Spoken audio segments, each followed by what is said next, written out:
सभी साथियों को क्रांतिकारी जय भीम, नमो बुद्धाय, जय संविधान, जय मान्यवर साहब काशीराम जी।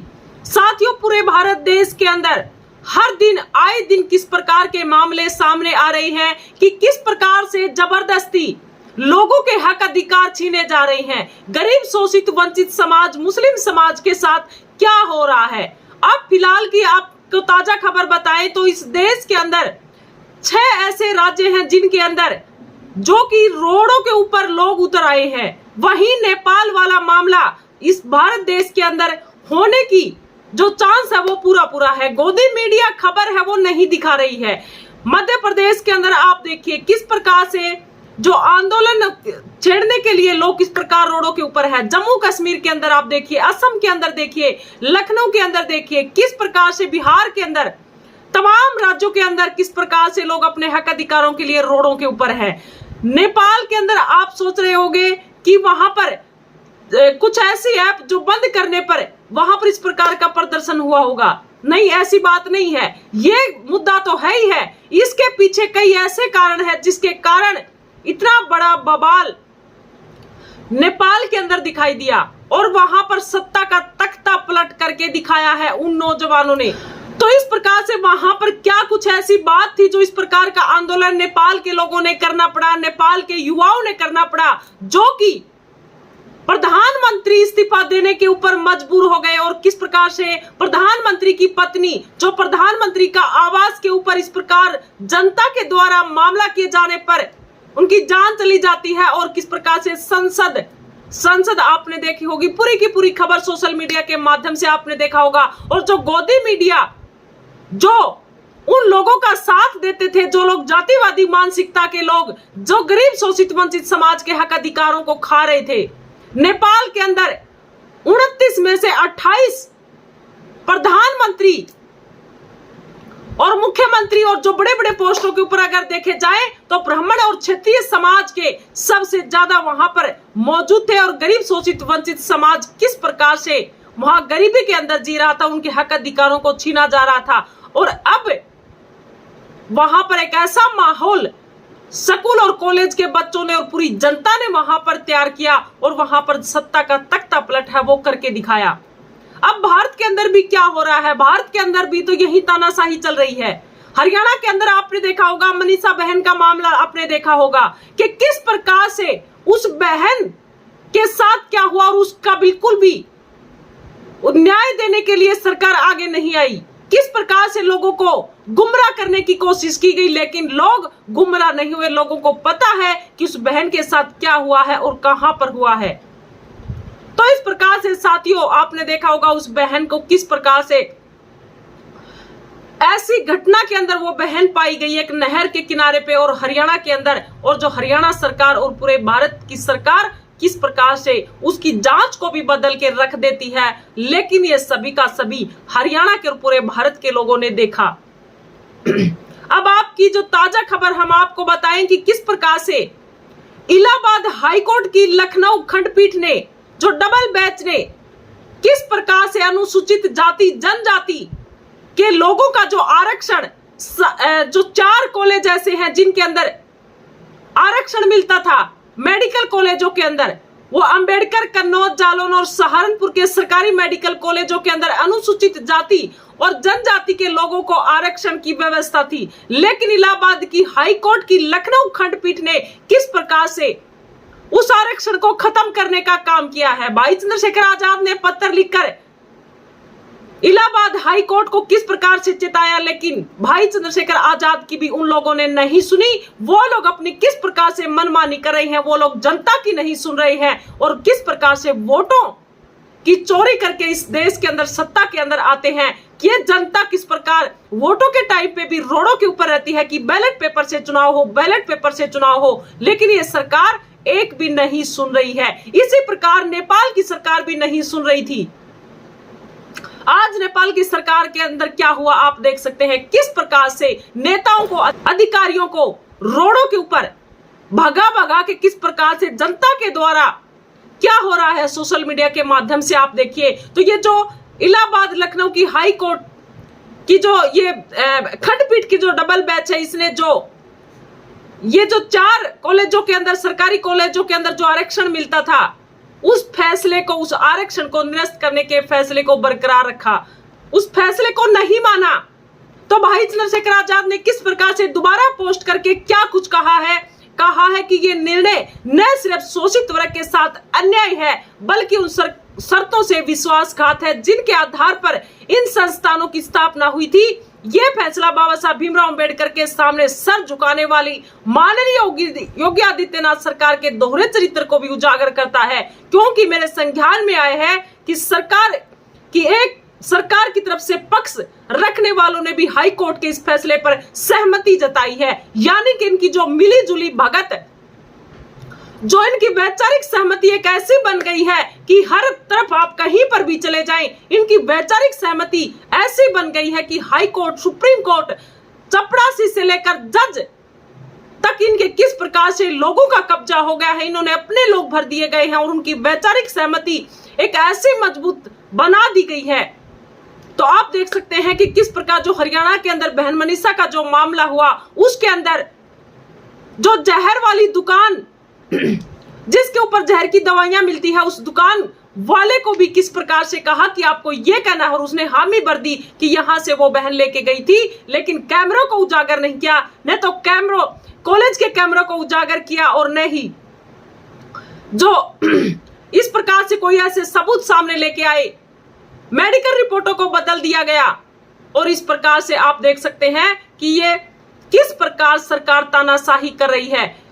भाई चंद्रशेखर आजाद ने कहा कि याद रखिए, इन मेडिकल कॉलेजों का निर्माण समाज कल्याण विभाग की विशेष घटक योजना से 70% बजट लगातार हुआ था, और उस समय यह स्पष्ट किया गया था कि जिस मद से निर्माण होगा उसी के अनुरूप अनुसूचित जाति जनजाति वर्ग को विशेष आरक्षण मिलेगा, और एमबीबीएस सीटों पर आवंटन भी उसी आधार पर होगा। लेकिन हाई कोर्ट का यह फैसला उस ऐतिहासिक न्याय और सामाजिक उद्देश्य को बेरहमी से रौंदता है। तो किस प्रकार भीम आर्मी के लोग और भाई चंद्रशेखर आजाद इन मुद्दों को उजागर कर रहे हैं कि सरकार देखिए आपके साथ क्या कर रही है। जिस आरक्षण के तहत गरीब शोषित वंचित समाज के लोग पढ़कर इन लोगों की बराबरी के अंदर बैठते हैं, लेकिन इन लोगों को बिल्कुल भी नहीं सुहाता है। वही नेपाल वाला मामला आज रोडों के ऊपर आप देख सकते हैं किस प्रकार लखनऊ के अंदर भी भीम आर्मी के लोगों का प्रोटेस्ट है कि जो गरीब शोषित वंचित समाज का जो हक अधिकार जो छीना जा रहा है, उसके खिलाफ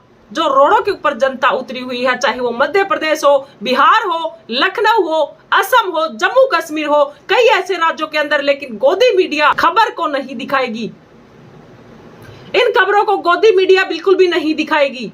गोदी मीडिया गुणगान करती है उन लोगों को, जातिवादी मानसिकता के लोगों का इतना गुणगान करती है, लेकिन सच्ची खबरों को दिखाने के लिए वो चुप रहती है।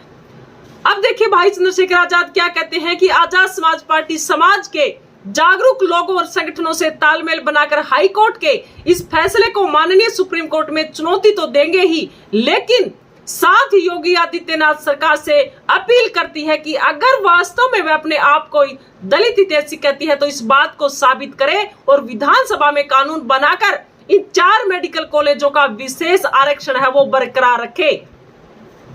तो भाई चंद्रशेखर आजाद ने ये बड़ी बात बोली है। भाई चंद्रशेखर आजाद ने कहा है कि मैं फिर से दोहराता हूं, अगर सरकार और कोर्ट से इंसाफ नहीं मिला तो यूपी गवर्नमेंट का असली चेहरा समाज के सामने लाने के लिए दिल्ली से लखनऊ तक पैदल मार्च करूंगा, और यह यात्रा सिर्फ मेरे कदमों की नहीं बल्कि करोड़ों वंचितों की आवाज बनेगी। तो किस प्रकार से भाई चंद्रशेखर आजाद इन आवाजों को बुलंद कर रहे हैं। और उत्तर प्रदेश के जिला जो अम्बेडकर में सिर्फ 1 महीने के भीतर 56 बेटियों का अपहरण होना, ये बड़ा भयानक। किस प्रकार ये सरकार के अंदर आप देख सकते हैं बहन बेटियां सुरक्षित नहीं है, गरीब शोषित वंचित समाज सुरक्षित नहीं है, उनके हक अधिकार सुरक्षित नहीं है, मुस्लिम समाज सुरक्षित नहीं है।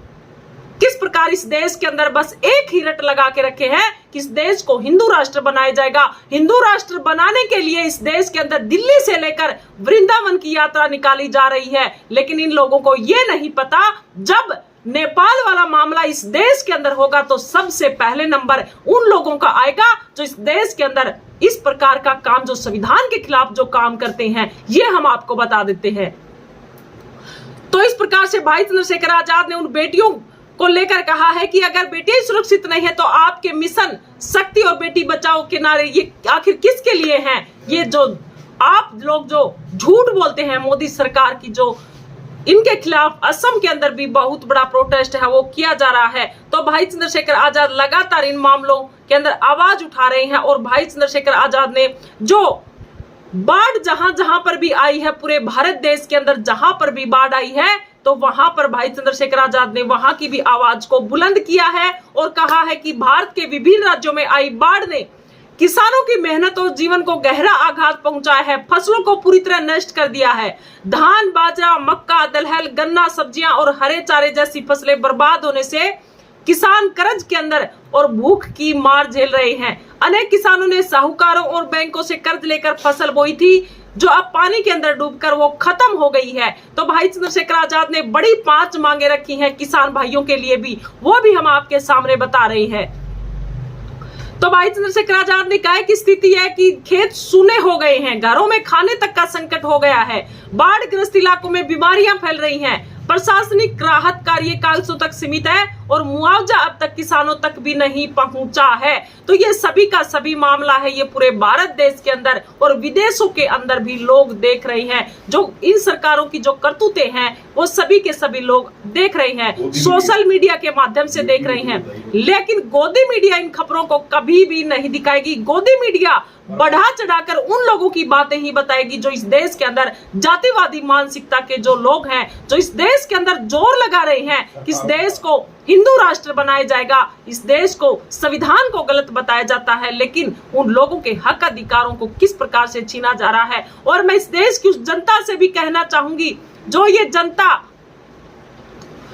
जनता शोषित वंचित समाज, जो गरीब मुस्लिम समाज जो है, जो इन लोगों के साथ अगर कोई मिल रहा है तो आप सोच लेना कि आपका तो नुकसान है ही है, आप अपने बच्चों को भी गहरे संकट के अंदर डाल रहे हैं। तो इसलिए इन लोगों से आप दूर रहे और आप अपने खुद की सोशल मीडिया बनाकर और आप अपने लोगों की खबर और इस पूरे भारत देश की खबर और इस सरकार की काली करतूतों को दिखाने का आप काम करें और बढ़ चढ़कर कहीं पर भी किसी प्रकार से अगर गलत होता है तो आंदोलनों के अंदर ज्यादा से ज्यादा हिस्सा लेने का आप काम करें, सभी के साथ कंधे से कंधा मिलाकर आप काम करें। तो जिस प्रकार से भाई चंद्रशेखर आजाद और उसके सैनिक और तमाम इस देश के अंदर गरीब शोषित वंचित समाज और मुस्लिम समाज के लोग जो भाई चंद्रशेखर आजाद जो आवाजों को उठा रहे हैं, किस प्रकार से कहा कि किसानों के लिए जो 5 बड़ी मांगे रखी हैं भाई चंद्रशेखर आजाद ने सरकार के सामने, वो है कि बाढ़ को राष्ट्रीय स्तर पर प्राकृतिक आपदा घोषित किया जाए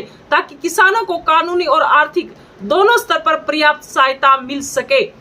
दूसरा जो है, बाढ़ प्रभावित सभी किसानों का कर्ज तत्काल माफ किया जाए, नुकसान की भरपाई के लिए उचित मुआवजा हर किसान तक पहुंचाया जाए, प्रभावित गांव में स्वास्थ्य सेवाएं और राहत कार्य तेज किए जाए, भविष्य में ऐसी आपदाओं से किसानों को बचाने के लिए ठोस राष्ट्रीय नीति अपनाई जाए। यह केवल राहत की नहीं बल्कि अन्नदाता किसानों के जीवन और भविष्य को बचाने की जिम्मेदारी है। तो इस प्रकार से भाई चंद्रशेखर आजाद ने किसानों के लिए भी बड़ी आवाजों को उठाया है और बड़ी आवाजों को बुलंद किया है। और एक सबसे बड़ी जानकारी भी हम आपको दे दें कि भीम आर्मी ने हरियाणा के अंदर 16 भीम सैनिकों को इस प्रकार से पद घोषित किए हैं और हम उनके नंबर भी ये हम आपके सामने पोस्ट जारी कर रहे हैं। किसी के साथ भी अगर चाहे कोई बहन बेटी हो, चाहे कोई गरीब शोषित वंचित समाज हो, चाहे कोई मुस्लिम समाज हो, चाहे इस देश के अंदर जिसके साथ भी अन्याय होता है, वो ये जो आप इनके सामने कॉन्टेक्ट नंबर भी आप देख सकते हैं। भीम आर्मी